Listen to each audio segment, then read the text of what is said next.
Ami du café, ami du double café. Non, c'est là, ici, voilà. Ami du double café. Ami du hip-hop. Ami de la police. Ami de la police dans le hip-hop. Bonsoir, bonsoir, bonsoir. J'ai deux cafés parce que l'invité de ce soir, c'est un gros morceau. Donc je me suis dit, double express. Double express. Comment allez-vous, chers amis? Vous êtes bien au poste, édition Blast. Monsieur, vous vous appelez Stéphane Bécoq, dit Cher, signataire éternel d'articles radicaux. À la fin des années 80, vous étiez le roi du photocopieur et du rap. À la tête de Get Busy, le fanzine interdit aux bâtards. Vous avez interviewé les plus grands, vous avez frayé avec les plus suspects. Vous êtes fâché avec la terre presque entière et vous êtes resté fidèle à une éthique rare de Saint-Denis où vous avez vécu et traîné avec les NTM. On parlera des NTM, mais pas trop parce que c'est bon, c'est un boulet pour vous, mais quand même. Vous avez gardé un sens de la vie et un instinct hors du commun. Vous avez écrit cette phrase. Le problème avec le rap ricain, c'est qu'on ne comprend pas les paroles. Le problème avec le rap français, c'est qu'on les comprend. À l'époque, vous étiez toujours de blanc vêtu, vous étiez l'ange noir du hip-hop parisien. Avec votre fanzine, vous allez bâtir un mythe et votre fanzine va bâtir votre légende. Cher que vous êtes là, vous êtes chez vous, là, Cher, mais votre route a croisé celle de Poulvorde, Dupontel, José Bové, Vergès, Jamel Debbouze, André Pousse, Charlie Bauer, Thuram, Platini, Socrates, Julia Chanel, Marc Dorcel, IAM, NTM, Dynasty, Passis, Toby, Ice Cube, Gangstar, Snoop Doggy Dogg, KRS-One, Nas. Et ce fut ma chance, chers camarades, car le samedi, vers 1990, 1992, même peut-être avant, on squattait le Free Time des Halles à Paris. Monsieur Cher, on vous doit également le film Authentique, Un an avec le Suprême, un documentaire de 2000, je crois, co-réalisé avec un dénommé Chabat Alain, qui signe également la préface de cette anthologie qui vous vaut cette convocation aujourd'hui au poste. Elle est ici. Vous êtes... Oh bravo, bien joué. Ça c'est du placement de produit, ça c'est du rap, ça c'est du Cher, toujours là. Aujourd'hui vous animez une émission Get Busy sur Click TV, vous publiez cette semaine cette anthologie. Vous êtes sans doute l'une des personnes les plus intègres que je n'ai jamais croisées. Cette interview s'annonce drôle et impossible, car Cher, vous êtes un taiseux, mais moi j'ai les dossiers. Comment ça va, Stéphane? Très bien, David. Très, très bien. Content de te retrouver de l'autre côté de la barrière. Tu sors ça, Get Busy, anthologie. Je mets le sommaire de cette anthologie. Donc l'anthologie, c'est pas un facsimilé, on va y revenir, c'est pas un facsimilé du fanzine de l'époque, c'est vraiment une réédition des interviews, parce que Get Busy, c'était plein de choses, mais c'était... C'est pas que le fanzine, parce qu'on a commencé par le fanzine. Après, il y a eu le magazine authentique avec NTM. Après, il y a eu Get Busy en magazine qui a été en kiosque, qui n'a pas duré longtemps, mais qui a fait quelques numéros cultes. Et après, il y a Click. Et l'anthologie regroupe tout ça. C'est 30 ans de l'histoire de Get Busy sous toutes ses formes, en fait. Le bouquin, il y a en gros le hip-hop. Alors, People, là, c'est plutôt la culture, c'est plutôt les bandits. Il y a le sport, ce qui m'étonne. J'avoue que j'ai été passé à côté de ton penchant sportif. Je t'ai jamais vraiment vu. Ah Non, si, mais t'étais à vélo. T'étais à vélo. oui, mais Mais bon, ce qui n'empêche que j'en ai rien à foutre du Tour de France, mais complètement. Mais c'est pas ça. Non, non, mais dans les petits, je ne suis pas le seul à écrire. Heureusement, il y a toujours eu des gens et des gens très talentueux qui étaient passionnés de sport. société, on va y revenir. Et là, une section X qu'on garde pour la fin, hein, les enfants, Le quand meilleur pour la les fin. enfants seront couchés. Chabat signe la préface et dit: le hip-hop était vaguement au centre de tout, de Get Busy, notamment par le ton du journal, mais ça débordait autour sur un tas de sujets périphériques, parfois sans rapport direct les uns avec les autres. Il y avait une vraie approche journalistique, sérieuse sans être pontifiante. Il y a une autre définition qui est très bonne, je trouve, justement, de ton ami Musul, qui raconte l'histoire de Get Busy. Je suis obligé de prendre le journal. Mise en page soviétique, Tout en noir et blanc, mais contenu alors inimaginable dans un contexte où la presse rap n'existe toujours pas, Ice Cube, Assassin, Hijack en interview, des chroniques impitoyables pour des sélections de disques qu'il était tout autant, une page de dédicace, balle trap à balles réelles sur tout et n'importe quoi, chambrette à bout portant, private joke pas toujours compréhensible, mais drôle quand même, et l'édito de Cher, mise au point, grenade d'humeur d'un rédac-chef caractériel, tête de con certifié, intransigeant, maniant la ponceuse à la langue de bois comme personne, pas là pour se faire des amis, n'en a strictement rien à battre. Musul, c'est un lecteur, tu sais, de Get Busy. Oui, oui. Donc, lui, il allait parce qu'il aimait vraiment tout ça, quoi, tu vois, et c'est comme ça, c'était son ressenti à lui, quoi, tu vois, de lecteur, avant que, on s'est connu tardivement avec Musul. Il faut rappeler à nos amis Twitchos, c'est quoi un fanzine? Alors, un fanzine, nous, on savait même pas ce que c'était, parce qu'on n'a pas cette culture-là, c'était plus une culture qui était prédominante, enfin, qui était assez établie chez les gens comme toi. Et comment tu disais ah, énerve le chat. Attends, on t'a pas bien entendu. Comment tu disais, Chez les gens salopard? comme toi, les rockers, les C'est rockers. ça. Et donc, bah, voilà, parce que toi, tu viens du rock alternatif, et effectivement, dans le punk, le rock alternatif, le fanzine est quelque chose d'assez présent. Nous, on n'avait pas cette culture-là du tout. Un fanzine, comment on pourrait dire ça? C'est un journal amateur, c'est un journal fait avec les moyens du bord, c'est un journal fait par des passionnés, voilà, qui ne rentrent pas dans le cadre des groupes de presse, des maisons d'édition, des NMPP, de tout ça, quoi. Dans l'édito, alors c'est marrant parce que tu appelles ça un édito, alors qu'il s'agit d'un livre. Bah, Bon, voilà. mais on l'a voulu le construire quand même comme un magazine. C'est un magazine avec une forme de livre. Tu écris voir la roue de la fortune tourner souvent à l'envers, mais se consoler en se rappelant que la plupart des rappeurs touchent plus d'argent de la CAF que de la SACEM. Depuis que j'ai vu de nombreux gros gagnants du loto finissent ruinés, je relativise plus encore la réussite, une variante parmi d'autres. C'est pas de l'amertume, au contraire. Moi, je trouve que c'est un peu. Au contraire, je suis assez serein là-dessus. La réussite et l'argent n'est pas un tabou dans le rap. Voilà, on va peut-être froisser des gens, mais autant les punks rejetaient la société, autant les hippies avaient voulu la changer. Le rap, c'est autre chose. C'est des gens qui voulaient avoir leur place dans la société, qui en étaient exclus. Donc, on a souvent reproché le matérialisme, le bling-bling au rap, mais bon, c'est ce qu'on disait toujours nous. Il y a que les gosses de riches qui ont envie d'être grunge, d'avoir des jeans troués. Nous, c'était pas trop ça, quoi, tu vois. Il y a très peu de rappeurs qui ont vécu pendant 30 ans sur la rap. C'est un leurre, ça aussi, quoi, tu vois. Donc, non, non, il y a pas de truc. C'est-à-dire, c'est juste replacer. Est-ce que la réussite, c'est justement que l'argent? Bah, finalement, non. Si tu veux, je peux être nostalgique de certains trucs d'une certaine époque du rap, mais je pense que la nostalgie, c'est tout à fait humain. On regrette tous notre jeunesse. Je pense qu'on est tous fondamentalement marqués par la musique qu'on a découverte dans notre jeunesse. Et qu'après, on ne fait que revenir à ça, finalement. La nostalgie du temps qui passe, c'est un sujet récurrent dans la littérature, dans le cinéma, dans tout ça. Ton regard que tu portes sur les quartiers, sur les cités, on est quand même obligé de parler de ça. Quand on se rencontre, je crois qu'à l'époque, tu habites les Francs-Moisins ou pas loin. Ouais, ouais. Tu Ouais, habites j'habite les Saint-Denis. Francs-Maçons. Ouais, ouais. Pas à l'époque où on se connaît, mais à l'époque où tes parents arrivent aux Francs-Moisins, ou en tout cas en banlieue, ça n'est pas du tout ce que c'est aujourd'hui. Non, parce que déjà, enfin, si on replace tout mon parcours, moi j'étais en nourrice dans le 78. Bah, c'est carrément, c'était la campagne, c'était la petite maison dans la prairie, quoi, tu vois. Donc j'avais un environnement qui était assez agréable. Et puis mes parents m'ont repris parce que j'étais chez un couple de personnes âgées qui pouvaient plus me garder à un moment, quoi, tu vois.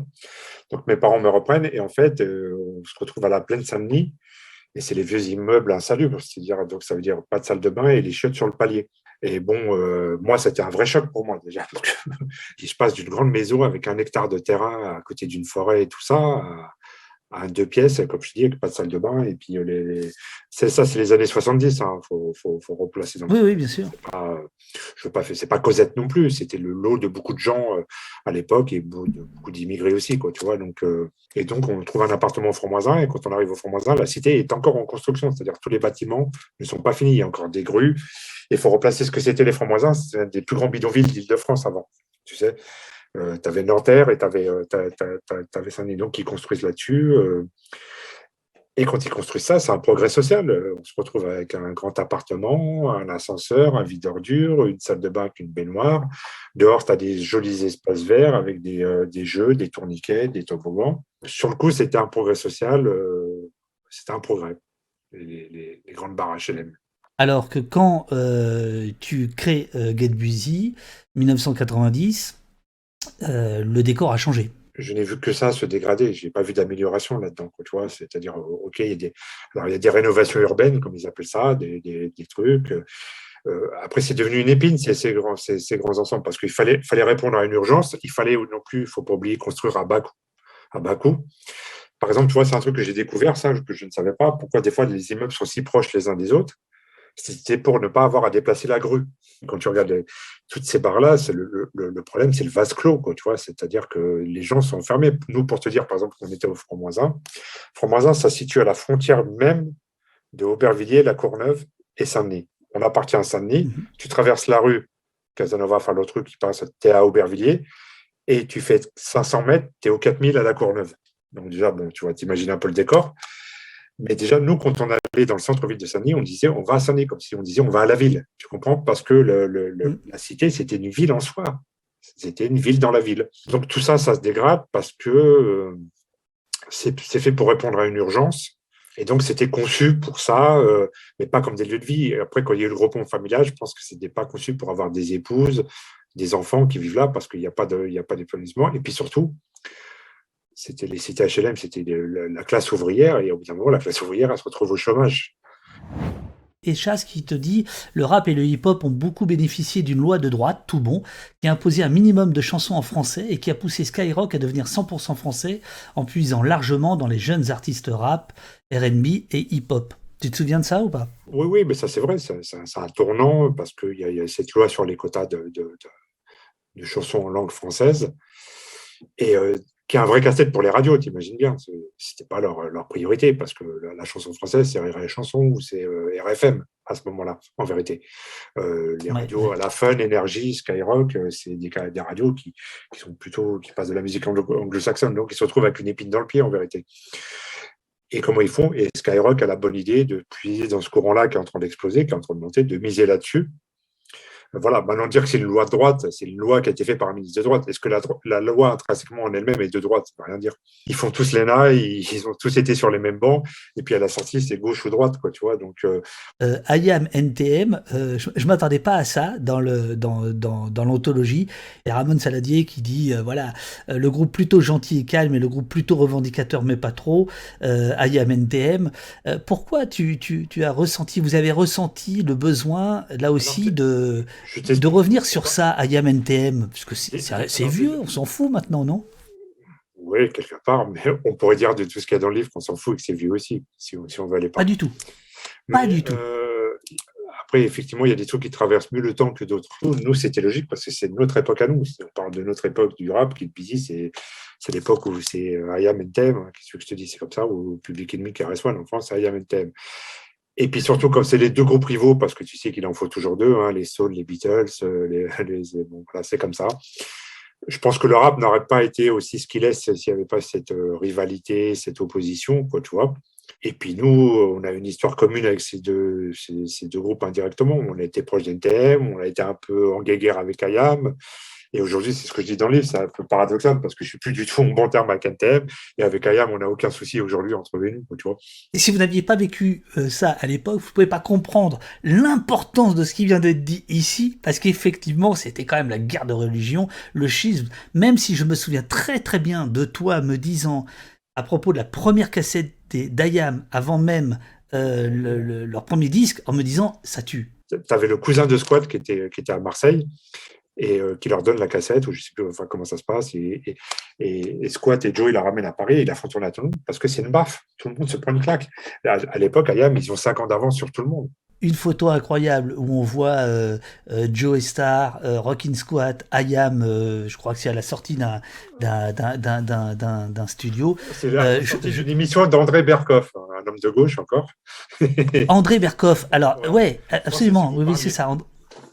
je C'est crois que c'est ça, ça. ah, c'est incroyable quand on voit ce qu'il est devenu, ce Berkoff. Ciel Montmardi, tu dois être par là, je crois, quelque part. Tu es sur la photo ici, me semble-t-il, non? Toi, tu Ouais, es ouais. là, Mais toi, toi, tu es ici, et moi, je suis là. ouais, exactement. Ciel Montmardi, c'était un peu l'équivalent d'Hanouna aujourd'hui, quoi. Exactement. Et alors, il faut préciser, toutes ces photos de toute cette époque, c'est des photos d'Alain Garnier. Ça doit être le photographe qui a parmi la plus belle collection de photos de ces époques-là, quoi. Voilà. Je m'adresse à qui chez Marabout par rapport à cette photo où l'on me voit avec un dénommé Akhenaton? Vous m'avez pas demandé l'autorisation. Oh là là là là, c'est quoi ce bordel? Ce qui est extraordinaire, je trouve, c'est évidemment, il y a le côté extrêmement jeune de tout le monde, mais tout ça est quand même très sympathique. Quand tu regardes tous ces gens-là considérés comme des bad boys, de ci, cela, c'est entre guillemets des gentils dans les cités. C'est les mecs qui ont envie qui ont pas envie de cette vie-là. Nous tous, c'est ça qui nous motivait. On avait envie d'autre chose. On voulait pas être des voyous. On voulait pas traîner dans les halls. Ça nous emmerdait. On avait envie d'autre chose. Ça, c'était une passion. Même si on a fait des conneries d'ados, de banlieue et tout ça, on n'était pas des mauvais garçons, quoi, tu vois, dans l'absolu. On a eu cette chance d'avoir un truc qui nous a amené vers autre chose, quoi, tu vois. Et donc, fondamentalement, les rappeurs n'étaient pas vraiment des mauvais garçons, quoi, tu vois. Tu vois, à cette époque-là, donc on parlait de Guégar et Khayyam, mais vraiment, il y avait une vraie rivalité. C'était Sarcelles Saint-Denis, NTM, Ministère Hammer, et Get Busy Secteur A, c'était pas le grand amour du tout, quoi, tu vois, à l'époque. Et à l'époque, quand on se croisait avec Stomy B, on se regardait de travers, et il y a 2-3 fois où je pense qu'avec eux, c'était vraiment très tendu, beaucoup plus qu'avec Khayyam, qui sont pas, tu vois. Les Sarcellois, c'était plus belliqueux, on va dire. Tu vois, quelques années après, on les reçoit dans notre émission à Click, et les mecs viennent en toute aisance et sans attitude, sans rien, sans rancune, et on a fait une émission qui est vraiment conviviale. Pareil, Kenzie, on se regardait en chien de faïence pendant des années, et puis le jour où on a décidé de se parler, on s'est trouvé plein de choses en commun, en vérité. Quoi, tu vois.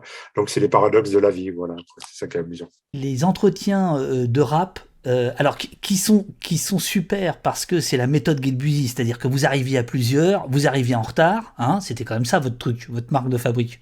Mais non, les interviews, on n'est jamais trop arrivé en retard, c'est pas vrai ça. Donc, les entretiens sont des reproductions des entretiens d'origine et ils sont accompagnés de textes d'aujourd'hui, de toi, de ta petite bande qui raconte soit les à côté de l'entretien, soit éventuellement ce que vous en retenez aujourd'hui ou ce que tu racontes là, c'est-à-dire comment l'eau est passée sous les ponts ou pas, etc., etc. C'est ça, oui, effectivement, c'est l'un des intérêts de ce livre, c'est pas juste une reproduction de ce qu'on a fait avant, c'est qu'il y a des textes de recontextualisation qui replacent tout le climat, et c'est aussi marrant de voir ce que les gens sont devenus en 30 ans, c'est-à-dire le discours qu'ils avaient à l'époque et le discours qu'ils ont aujourd'hui. En plus, il faut préciser qu'on a été un peu avant-gardiste, on a mis des QR codes dans le livre qui, quand tu les scannes, ne te permettront pas de prendre l'avion ou d'aller au restaurant, mais te permettront d'avoir accès à des playlists, à des émissions de cette époque-là. Entretien avec Pouce, André Pouce, tu es là, Joey est là. C'est aussi un autre truc que vous faisiez beaucoup. Alors surtout dans le fanzine, c'était que vous preniez en photo avec les stars, avec Ice Cube, Ice-T, je ne sais qui, NWA, Public Enemy, etc. Et tu racontes que les rock critiques, vous trouvez ça vraiment naze. C'était bien avant l'invention du selfie, de l'ego portrait, etc. Les inventeurs du selfie, on peut le dire. Mais c'est ça. Non, mais c'est là où tu as fait ta fortune, en fait. Exactement, bien sûr. J'ai déposé selfie à l'NPI et voilà. Non, mais c'est pas. En fait, c'est pourquoi on le faisait. C'était pas pour se gargariser, parce que moi, par exemple, tu sais, j'ai jamais gardé une carte de visite, un contact de quel artiste que ce soit. Mais en fait, on le faisait parce que comme on était un petit fanzine avec pas de moyens, les gens pensaient peut-être qu'on inventait les interviews, qu'on les copiait dans des magazines américains, qu'on les traduisait et qu'on les. Ah, c'était des certificats, c'était des preuves de. On avait vraiment rencontré Gangstar, vraiment fait ça, quoi, tu vois. C'était ça, quoi, tu vois. Valeur Anarchiste demande pourquoi le magazine s'est arrêté. Et là, je montre des photos. Là, je crois que là, c'est Chuck D. Hein. Ouais, c'est toi. Ça, c'est l'époque fanzine. Alors, et pourquoi ça s'arrête? Le fanzine déjà s'arrête en 95 parce qu'on est arrivé au bout de ce qu'on peut faire avec un fanzine. Alors quand même, notre grande fierté, c'est que, et ça tu l'as connu, David, puisque c'est, pour les gens qui ne savent pas, c'est David Dufresne qui nous faisait nos maquettes au début, parce que nous, on ne connaissait rien. C'est moi la maquette soviétique. Ah putain, quand j'ai lu ça, merde. Exactement ça. La maquette bolchevique. Déjà. Voilà. Moi, c'est ça. Moi, c'est cette période-là. Voilà. Hein, noir et blanc, bolchevique. Hein. Après, je suis plus là. Avant que tu deviennes un journaliste de centre-gauche. Oh putain, le salaud. Oh, le salaud. Alors, pourquoi le fanzine s'est arrêté, monsieur? Revenez à la question. Alors, le fanzine s'arrête en 95. Par rapport à ce que j'ai montré, on finit quand même avec papier glacé, couverture couleur, parce qu'on avait, ce que je dis toujours, on n'avait pas de moyens, mais on avait des goûts de luxe, donc on a toujours fait mieux à chaque numéro. Donc, à la fin, on a un fanzine qui est quand même beau pour un fanzine, avec du papier glacé, une couverture couleur et tout ça.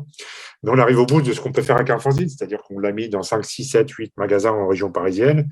Si on veut l'envoyer en province, c'est à nos frais. On n'a pas les réductions postales, on n'a pas de structure.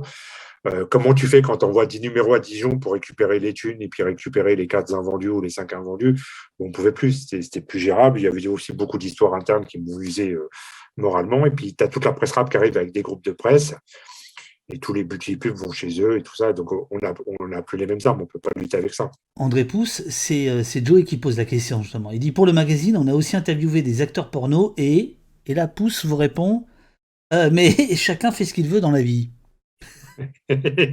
Alors, je vais expliquer juste un truc, l'interview d'André Pousse. Tu sais, Joey, même si des fois, bon, il n'était pas toujours dans les bons états, en tout cas, il était très à cheval sur le magazine, il se prenait toujours la tête pour être vif, pimpant, clairement pas défoncé.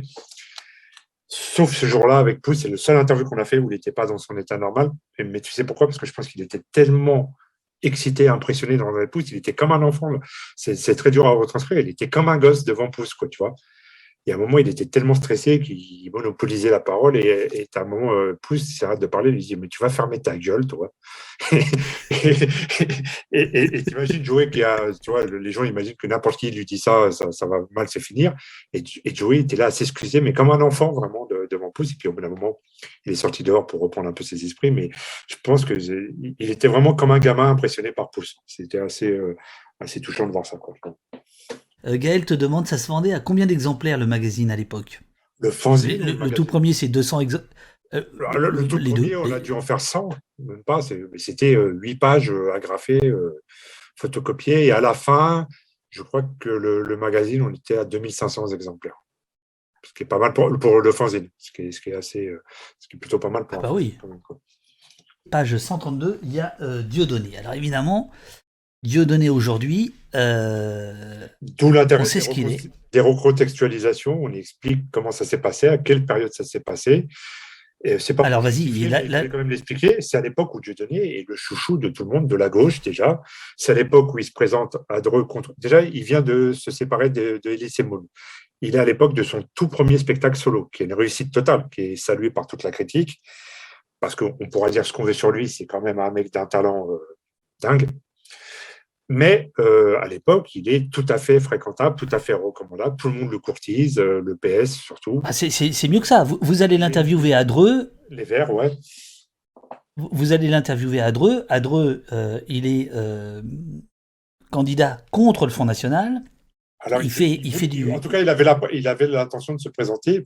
Et à l'époque, son discours, c'était qu'il voulait faire barrage au Front National. Bon, il était grandiloquent aussi. Il était un peu naïf, je trouvais, politiquement, quoi, tu vois. Je trouve qu'il avait quelques lacunes, parce que bon, nous, la gauche PS, SOS Racisme, nous, on en était revenus, lui, pas encore à l'époque, quoi, tu vois. Bon. Mais en tout cas, voilà, il était sur tous les plateaux télé, dans tous les magazines, et il était le chouchou de tout le monde, quoi, tu vois. Il n'y avait aucun problème de fréquentabilité à l'époque, voilà. Donc, dans les contextualisations qui accompagnent les interviews, pour ceux qui chopent l'émission en ce moment, je précise, et tu écris « Je suis de la génération post-Marche des Beurs, celle qui s'est fait enfler par le PS et SOS Racisme. Toute cette gauche rose-verte faisandée le sollicite, donc Dieudonné à l'époque, et le courtise, essaie de lui mettre le grappin dessus. Définitivement, pas ma cam. Les quelques rapports que nous avions eus un temps se sont distendus. Beaucoup de gens divers gravitent maintenant autour de lui, etc. etc. » Ça, c'est quelque chose que tu as toujours eu chevillé au cœur, si je puis dire. C'est ta détestation de la gauche morale, du PS, de ce qu'on a appelé la gauche morale, etc. Est-ce que tu peux en dire plus ? Eh ben, quand j'explique que c'est la marche des beurs, tu sais, SOS Racisme, donc il y a cette marche des beurs déjà qui est une déformation, parce que c'était la marche pour l'égalité. Ça ne s'est jamais appelé la marche des beurs, c'est les médias qui en ont fait la marche des beurs. Et si tu regardes les gens qui ont participé à cette marche à l'époque, c'est très intéressant de remettre ça en perspective avec aujourd'hui, leurs revendications étaient purement sociales, républicaines, égalitaires. Il n'y avait aucune revendication communautaire et religieuse. Aucune. Mhm. Et quand on parlait de la banlieue tout à l'heure, tu les regardes tous, c'est des gens qui s'expriment très bien, en plus. C'est pas des wesh wesh, c'est pas c'est des gens qui viennent de quartier, qui viennent à la base, parce que ça, tu te souviens, les premières émeutes, c'est à Vénissieux, c'est au Minguettes, ça part de C'est là. ça? Et cette marche des beurs, c'était des gens qui savaient très bien s'exprimer, qui avaient des revendications qui revendiquaient rien d'autre que l'égalité pour les enfants de l'immigration. Et pas que, parce que tu avais des Français de souche avec eux, tu avais tout ça, on en a fait la marche des beurs, ce qui était faux. L'histoire, je pense que tu la connais aussi bien que moi. Le PS a vu ça à la fois comme un danger et une opportunité, en tout cas le pouvoir, puisque c'était Mitterrand à l'époque. Et tu sais que SOS Racisme est une pure création marketing, tu vois, qui n'a eu que deux choses, c'est-à-dire récupérer, s'accaparer, soi-disant, la jeunesse, le vote immigré qui n'existe pas, parce qu'on ne sait pas ce que c'est le vote immigré dans l'absolu, et qui n'a servi qu'à instrumentaliser le FN. Donc en fait, on avait SOS Racisme et le FN, puisque le FN, c'est aussi un peu une création mitterrandienne avec la proportionnelle, tu le sais aussi, ça, parce que sinon, avant la proportionnelle, le Front National, c'est 1%, quoi, tu vois. Donc, on Mhm. crée ça. Le Front National sert à déstabiliser la droite, parce que la droite ne sait pas comment se placer par rapport avec, et puis ça la culpabilise. Ça a été tout le problème de la droite. Avec Chirac qui a toujours refusé l'alliance avec le Front National. Mais ce qui faisait qu'à l'époque, ça a changé maintenant, mais chaque triangulaire, puisque le candidat c'était le RPR à l'époque, se présentait contre s'opposer à l'alliance au Front National, c'était les directives, ça ne faisait que servir le PS à chaque fois, les triangulaires comme ça. Donc en fait, Mitterrand, Julien Drey, tout ça, ces bonnes âmes ont créé le bâton et la carotte. Voilà, le yin et le yang. Et c'était très intéressant parce qu'il y a pas si long, il y a quelques années encore, j'ai vu un débat entre Le Pen, père, et Malik Bouti, et tous les deux se réjouissaient que les positions de l'un et l'autre avaient avancé dans le bon sens. C'était fantastique. C'était fantastique à regarder. Même si aujourd'hui, ça devient le Front National est une créature qui leur a échappé un petit peu, mais on est toujours dans les mêmes configurations. Tu te souviens qu'aux dernières élections qui ont fait élire notre cher président Macron, à un moment, Hollande pensait quand même se représenter. À un moment, il a hésité à y aller avec une cote d'impopularité qui est phénoménale. Mais il tablait sur le fait qu'il allait se retrouver au deuxième tour face à Marine et qu'il gagnerait avec un score de président africain, quoi, tu vois, de dictateur africain à 80%. Voilà, donc c'est toujours le même mécanisme, le même truc qui fait. Et donc, ouais, nous, on est Mais dégoûtés de ça. Et quand tu regardes tous ces gens de la marche des beurs, c'est des gens qui ont été extrêmement déçus, désabusés, tu vois, ça fait des vrais dégâts. Et je pense et je vais aller plus loin, je pense qu'on a loupé un vrai coche là, parce que comme je dis, les revendications, quand on voit quels sont les débats qui habitent aujourd'hui, qui animent la France sur le communautarisme, le grand remplacement et tout ça, on avait à l'époque une chance vraiment d'unir la France avec des gens qui ne demandaient que l'égalité, qui ne demandaient pas de porter le voile, de ci, de ça. Il n'y avait aucune revendication ethnico-religieuse à l'époque. Et de ce désaveu, identitaire. de cette Et, traîtrise, oui. de cet rendez-vous manqué, on est arrivé au communautarisme aujourd'hui parce que le communautarisme, c'est juste la nature qui a horreur du vide. C'est-à-dire là où la République a failli, c'est autre chose qui a pris la place. C'est une vraie catastrophe, cette saloperie qui s'est passée à l'époque. Ce que les les socialistes en ont fait à l'époque, ça fera peut-être hérisser des gens qui sont sur ce chat ou ailleurs, mais je le signe dès demain. On a loupé un coche phénoménal à cette époque-là. Tu penses que c'est irréversible?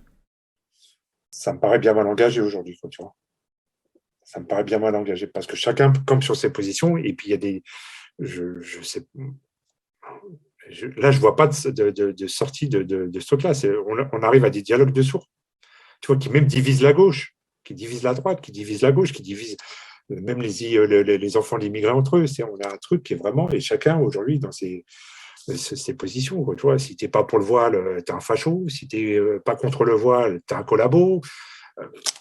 Regarde où on en est aujourd'hui. C'est catastrophique, je trouve. J'ai été, je te le cache pas, un peu chiffonné par l'interview de KRS-One, que j'ai trouvé aujourd'hui justement Alors, en lisant avec les yeux d'aujourd'hui ce qu'il pouvait dire à l'époque, un peu communautariste, précisément. Oui, forcément, mais après, c'est pareil. Alors, c'est très dur de se dire que c'est une interview qui date de 90. Et à l'époque, si tu le sais très bien, le rap était très revendicatif et assez afrocentriste, assez pro-black. C'est la résurgence un peu des mouvements noirs qui étaient morts, tu vois, à l'aube des années, enfin, à la fin des années 70. Et le rap était à nouveau un espèce de revival de ça. Et c'était un truc qui peut justifier vu ce qu'était la condition des Noirs. Il ne faut pas oublier que les années 90, c'est les années où la communauté noire est ravagée par le crack, le racisme est toujours Absolument. était omniprésent, donc il y avait un besoin de revendication, d'identification, d'afrocentrisme, de tout ça qu'on peut trouver désuet, qu'on pouvait ne pas aimer à l'époque, mais qui avait c'est la grande époque de l'émergence de Louis Farrakhan, de tout ça, parce que en fait, la communauté noire était en quête de leader, quoi, tu vois, et il y avait besoin de ce besoin de Ouais, revendiquer. Ramon Saladi me reprend dans le chat. Il dit oui, enfin avec KRS-One, on n'est pas chez X-Clan. Exactement. Oui, Il a bien raison, sûr, tout à fait. bien sûr, Et bien il ne sûr. faut pas oublier que même, par exemple, Kareswan avait pris des positions, il était même en guerre avec Isclan sur cette opposition. Tu vois, il avait un discours qui était beaucoup plus universaliste que Isclan, par exemple, Kareswan. Même si c'est pas l'impression que ça t'a donné dans cette interview, il avait un discours qui était beaucoup plus universaliste à l'époque. Le Cher que tu es d'aujourd'hui, si regarde le Cher d'il y a 30 ans, est-ce que tu penses que le rap était pour toi une porte de sortie politique, puisque tu ne croyais pas du tout, et visiblement là, ton analyse est encore plus radicale aujourd'hui qu'il y a 30 ans, on va dire la démocratie représentative, en tout cas, euh, en- en- les représentants, genre le PS, etc., qui était hégémonique à l'époque. Est-ce que pour toi, le rap, c'était une alternative à tout ça ou pas du tout? C'était la bande son de ta vie et puis basta. Il y avait un peu de ça, parce que le rap du début, comme je dis, était un peu revendicatif. Enfin, pas du début, mais en tout cas, quand nous, on l'a pris et tout ça, il y avait quand même un côté de revendication. Alors, je dirais peut-être pas de revendication, mais de représentativité. Voilà, parce que c'est ça le déficit qu'on avait, c'est-à-dire qu'on n'avait pas de gens qui nous ressemblaient, visibles, si tu veux. Donc, c'est là que le rap a un peu chamboulé les choses. Et je sais pas si on avait vraiment, on avait une volonté de contestation, de dénonciation, de représentativité. Après, nous, on n'avait pas de solution non plus. Tu sais que ça aussi, c'était le grand débat. C'est le débat NTM Raoul, le tas de ministre qui, quand même, qui demande des solutions, enfin, qui reproche presque à des rappeurs de ne pas apporter les solutions. Quand le ministre, il lui demande, mais qu'est-ce que vous faites de votre argent, pourquoi vous investissez pas votre argent dans les banlieues? Et t'as Kouchen qui lui dit, je suis pas Mère Teresa, moi, ouais, ce qui est vrai, il n'est vraiment pas Mère Teresa, Kouchen. Mais il fallait pas lui dire ça, il fallait lui dire, je paye des impôts qui payent ton salaire de ministre. Les rappeurs, on leur a demandé trop de choses. On leur a demandé des solutions. C'est pas le rap qui va trouver du boulot aux gens. C'est pas le rap qui va réparer les ascenseurs. C'est pas, tu vois ce que je veux dire? Puis il y avait ce côté-là aussi. On a des choses à revendiquer aussi, mais on veut être reconnu comme des artistes. On fait de la musique aussi, tu vois. On veut que les gens nous disent qu'on rappe bien, que nos musiques sont bien, pas juste qu'on lève le poing façon. C'est pas Arlette Laguiller avec un micro, tu vois ce que je veux dire? Le problème du shirt d'il y a 20 ans ou d'aujourd'hui, de la représentativité, je crois que c'est une discussion qu'on a déjà eue. Aujourd'hui, le pouvoir, est-ce que c'est les politiques qui l'ont? Je ne crois pas, en vérité. Les politiques, c'est un peu des exécutants.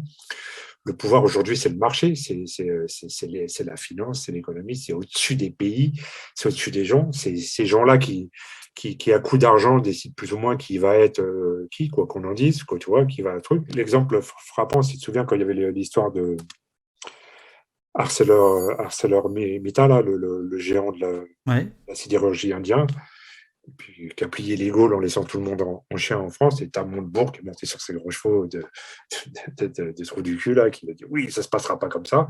Et bah si, ça s'est exactement passé comme ça. Et ce qui prouve bien qu'ils n'ont aucun pouvoir contre ça, tu vois. Donc, Stéphane, ce ouais, qui est délicat avec le rap, c'est que, et tu sais combien je l'ai aimé et tout ça, c'est que il avait à la fois ce discours-là et en même temps il avait ce qui était tout à fait compréhensible par ailleurs, l'idée, ce que tu disais au tout début d'émission, bah, on veut notre part du gâteau, etc. Et aujourd'hui on a l'impression que ça n'est que la part du gâteau, où je me gourre. oui, oui, je suis d'accord. Mais de toute façon, tu sais, quand je te dis que déjà en 98, j'avais plus envie de parler que de rap parce que je voyais que on allait vers ça et ça me parlait moins. Tu vois, puis il y a ce côté-là, la réussite, et puis tu as ça aussi, la glorification du voyou, qui moi m'emmerdait aussi. Comme je t'expliquais à la base, nous, c'était pour fuir ça. Tu comprends? Ce que je dis toujours, c'est-à-dire, nous, à notre époque, le rap nous a sorti des cages d'escalier. Aujourd'hui, il nous y ramène, il nous y confine. Et moi, j'ai pas envie de ça, ça m'intéresse pas. Ça m'intéresse pas. Si c'est pour aller dans tes clips avec des calages sur le toit d'une voiture, ça m'intéresse pas. Ça ne m'intéresse pas. Parmi les entretiens, on va dire société, pour aller très vite, y en a un que je retiens, c'est Charlie Boer. Charlie Boer, c'est ce pourfendeur des QHS, quartier haute sécurité dans les prisons. C'est une personne qui était avec nous, qui s'appelle Karim Boukircha, à l'époque du magazine, Oui. donc pas du fanzine, que toi tu n'as pas connu. Et je ne sais pas comment il avait lu le livre de Charlie Boer, il avait été interpellé. D'ailleurs, je crois que c'est Rachid Jaidani qui lui en avait parlé. Et puis Karim, qui est un mec assez filou, il a réussi à rentrer en contact avec Charlie Boer. Le parcours de l'homme est tellement impressionnant, tellement fort, tellement. Charlie Boer a passé presque autant de temps en prison qu'en liberté, de la fin des années 50, où, en tant que communiste, il exproprie et redistribue, entre guillemets, à Marseille, pour les besoins de la cause algérienne, jusqu'à la fin des années 70, on le voit se rapprocher de Mesrine, de la torture au refus de la conditionnelle, en passant par la lutte armée, parcours haut en douleur d'un révolté permanent. Voilà. Ça, c'était du Get Busy, n'est-ce pas? Voilà. Tu ne peux être qu'impressionné par quelqu'un comme Charlie Boer, et qui a gardé ses convictions jusqu'au bout. Jusqu'au bout, non, c'est des personnages hors normes. Une autre interview qui va marquer l'histoire de Get Busy, c'est Jacques Vergès. Oui. Interview fleuve que vous reproduisez. En partie, parce que c'est pas l'intégrale. L'intégrale, c'était 17 pages. C'était brûlant pour toi. Il y avait quelque chose d'incandescent à l'idée d'aller interviewer Vergès, qui était très controversé. Alors, si tu veux, Vergès, pour la plupart des gens, ça restera l'avocat de Barbie. Mais c'est beaucoup plus complexe que ça, Vergès. C'est tout aussi la complexité du personnage. Tu sais, mon père avait des activités clandestines dans le FLN à Paris. Il a été même emprisonné pour ses activités. Il luttait pour la libération de son pays, l'Algérie. Donc, je suis assez fier de ça. Mais donc, nous, on avait un attachement à Vergès, avocat de la cause algérienne, avocat du FLN. Comme je disais à la limite, à l'époque où ces gens-là risquaient leur vie pour ça, quand même, quoi, tu vois. Donc, par rapport à toutes les polémiques, il y a un journaliste africain, là, dont j'ai oublié le nom, qui avait dit un truc, plus que l'avocat de la terreur. L'avocat du diable? Non, l'avocat de la terreur, oui. Il dit en fait, Jacques Vergès, c'était l'avocat des causes perdues. Ça a été quelqu'un dont certaines apparitions télé ont été marquantes pour nous. Après, il avait son côté cabot, son côté mystérieux, mais en fait, quand tu creuses, ce qui intéressait dans les grands procès politiques, tu vois, il avait des phrases, il disait, bon, il y a des médecins qui vont soigner des grippes, et puis il y a des médecins qui vont faire la première transplantation du cœur. Il dit, moi, je préfère être celui-là. Donc, il voulait rentrer dans l'histoire. Mais ce qui l'intéressait dans certains procès, c'était de rentrer aussi dans les histoires, c'est-à-dire vraiment connaître les choses. Et tout le leitmotiv du combat de Vergès, même s'il s'est égaré peut-être après, sûrement, c'était la lutte anticoloniale. C'est quelqu'un qui était fondamentalement marqué par ça. Quand on évoquait les crimes contre l'humanité, lui, il aimait toujours bien rappeler avec provocation, mais avec aussi justesse, que les Occidentaux avaient du sang sur les mains dans l'histoire, quoi, et que ça n'avait jamais été vraiment jugé. Vergès, c'est quelqu'un de très, très, très complexe, qui a accompagné un peu la fin du XXe siècle. Il est de tous les grands combats de cette fin du XXe siècle, qui est un peu c'est ça, c'est la fin du XXe siècle, c'est la colonisation, décolonisation, c'est un peu les grands mouvements du monde. Pourquoi la télé a autant d'importance dans Get Busy? Alors sur TADI, on est des enfants de la télé, parce que c'est vrai que Ardisson, quoi qu'on puisse penser du personnage, tu vois, on arrive à obtenir l'interview d'Ardisson, je ne sais plus comment. C'est vrai qu'on a toujours réussi à obtenir des trucs un peu improbables. Et tu sais, il faisait toujours ces interviews, je ne sais plus quel hôtel, du côté de la rue Saint-Honoré. Et en fait, finalement, on nous apprend qu'il ne viendra pas. Et nous, bon, on reste là, on boit des coups, on discute comme toujours, on discute. Et puis finalement, il se pointe 2 heures après. Je pense qu'il voulait nous sauter nous. Et puis il nous voit. Et puis il nous dit, bon, bah ok, on le fait. Et puis le mec, il reste 2 heures avec nous. Donc on était très contents de l'interview. Et puis quelques semaines après, je vois une autre interview où sur plein de sujets, il dit tout le contraire de ce qu'il nous a dit. Donc tu vois que ça reste quand même un fils de pub avant d'être un homme de télé, quoi. Voilà. Autant, par exemple, quelqu'un comme Grégory Proche, c'est un mec qui a énormément lu. Moi, je ne suis pas un lecteur dans l'absolu. Je lis la presse, mais je n'ai jamais eu l'amour du livre, au grand désespoir de mes profs de français. J'en tire aucune gloire, hein, c'est pas quelque chose dont je me vante, mais par contre, on s'est énormément cultivé avec la télé. On a toujours été tous des grands bouffeurs de documentaires, d'émissions de politique, d'émissions de reportages, de choses comme ça.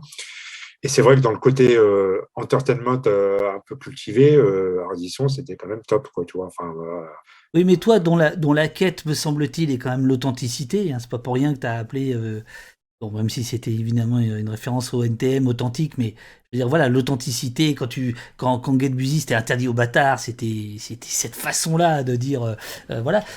J'ai toujours trouvé étrange quand même on va dire ton intérêt, peut-être pas ta fascination, pour les gens de la télé qui sont tout sauf authentiques, hein. Je veux dire, qui sont absolument, Ardisson étant probablement le prototype du pauvre type, comme il disait les NTM. tu peux pas éduquer les gens en les saoulant, sinon faut les séquestrer de la bibliothèque. Tu vois ce que je veux dire? Il y a des gens, tu ne les amèneras pas à la culture s'il n'y a pas du divertissement. C'est comme ça. Et j'en fais peut-être moi-même partie de ces gens-là. Il y a tout un tas d'entretiens sportifs, enfin surtout football. Qu'est-ce que tu retiendrais de Platini, de Thuram, Alors, je de... t'explique. Alors, le sport, c'est pas ça. C'est parce que, comme je dis, Get Busy, c'est pas que moi. Il y avait des gens qui ont une vraie passion pour ça. Et c'est-à-dire, moi, tu m'amènes Platini, même si ça, je m'intéresse pas au foot. Et je sais que tu étais capable de faire ça, d'en faire un truc intéressant. Bah, ça peut m'intéresser. Donc tout à l'heure j'ai dit le sujet qui fâche, les filles. Parce que il n'y a pas beaucoup de filles dans Get Busy. Déjà dans l'équipe, il y avait pas beaucoup de filles. Et dans le journal, il n'y en avait pas non plus des masses. Et la plupart, c'était plutôt des bimbos ou des actrices porno. Dans le Discord de l'émission, il y a notamment Pierre B, qui est un camarade, qui dit « Je ne sais pas comment poser une question sans être blessant ni provocateur. Je l'écris donc en vous priant de ne pas la prendre au pied de la lettre. » T'as vu, les gens ont peur de toi. La place des femmes. Quand on regarde les interviews de ce livre, on s'attend à un monde masculin, mais pas à ce point. Comment expliquer que les femmes, déjà peu visibles dans le milieu, sont également très peu présentes dans une anthologie? C'est vrai qu'on est issu d'un milieu qui est très masculin. C'est la vérité. Surtout, encore plus à l'époque qu'aujourd'hui. Même si aujourd'hui, je pense que ça perdure. Tout simplement, c'est que ça s'est fait comme ça. C'est-à-dire qu'on n'a pas eu tellement accès à des rappeuses à l'époque, en interview. Pas tant que ça. C'est pas. Queen Latifah peut-être. T'avais fait Queen Non, Latifah, je non, crois. justement, jamais. Non. Et on nous aurait proposé de faire Queen Latifah, on y aurait été en courant, évidemment.